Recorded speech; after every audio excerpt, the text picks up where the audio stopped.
বিয়ের নামে ফাঁদ, একাধিক পুরুষকে নিঃস্ব করেছেন ঝুমা আক্তার। স্টাফ রিপোর্টার, ময়মনসিংহ জেলা প্রতিনিধি।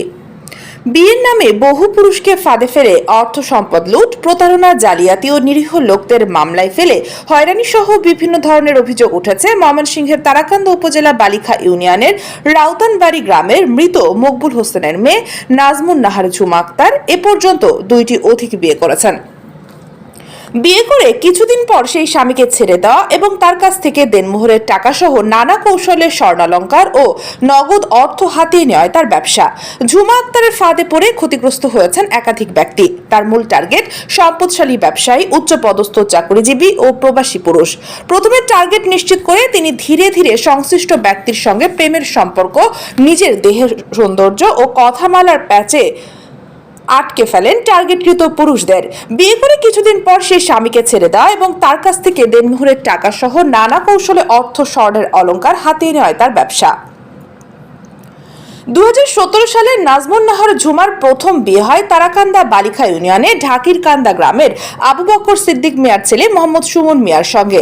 কিছুদিন যেতে না যেতেই স্বামীর ঘর থেকে নগদ অর্থ ও স্বর্ণালংকার নিয়ে বেরিয়ে যায় তিনি। তার উচ্ছৃঙ্খল জীবনযাপন ও বিভিন্ন ছেলেদের সাথে পরকীয়া সহ বেপরোয়া চলাফেরায় 1 বছর সংসার করার পর ঝুমাতে তালাক দেন। ঝুমা আক্তারের দ্বিতীয় বিয়ে হয় 2018 সালের 22 এপ্রিল ময়মনসিংহ সদর উপজেলার 3 নং বরুরচর ইউনিয়নের বাড়তিপাড়া গ্রামের মৃত মাহতাব উদ্দিনের ছেলে সোহেল মিয়া ওরফে সোবল এর সঙ্গে।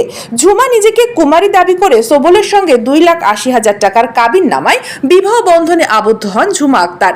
দ্বিতীয় বিবাহ বন্ধনে আবদ্ধ হয় এবং দ্বিতীয় সংসারে একটি ছেলে সন্তান জন্মগ্রহণ করে। বিয়ের কিছুদিনের মধ্যে ঝুমার উচ্ছৃঙ্খল জীবনযাপন এবং উগ্র আচরণের শিকার হন স্বামী সোহেল মিয়া ওরফে সোবল। এক পর্যায়ে স্বর্ণালংকার ও অর্থ নিয়ে এ বাড়ি থেকে পালিয়ে বাপের বাড়ি চলে যান। সোবল মিয়াকে তালাক না দিয়ে তাকে মামলার জালেও ফাঁসানোর হুমকি দিচ্ছেন নাজমুন নাহার ঝুমা।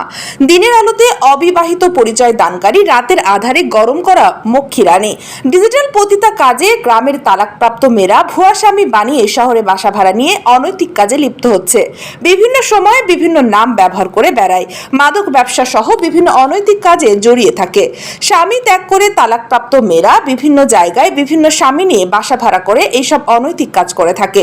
এই অবস্থায় তার বিরুদ্ধে কঠোর আইনি পদক্ষেপ না নিলে তিনি এভাবে একের পর এক বহু পুরুষকে ফাঁদে ফেলে তাদের অর্থ সম্পদ লুটে নেবে। অবিলম্বে তাকে গ্রেপ্তার পূর্বক তার সব অপকর্ম তদন্ত করে তার বিরুদ্ধে কঠোর শাস্তির দাবি করেন তিনি। ঝুমা আক্তারের বিরুদ্ধে অভিযোগের শেষ নেই।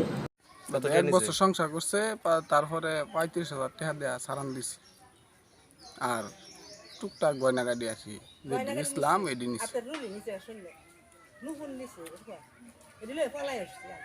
বাদে পলাই গেছিন গা। বাদে আমি মাতবতার দল লইয়া মুরব্বী টুরব্বী এলাকার মাতবর দল লইয়া বাদে হারে হিমকি বাদে সারান দিছি 35,000 টাকা দিয়ে।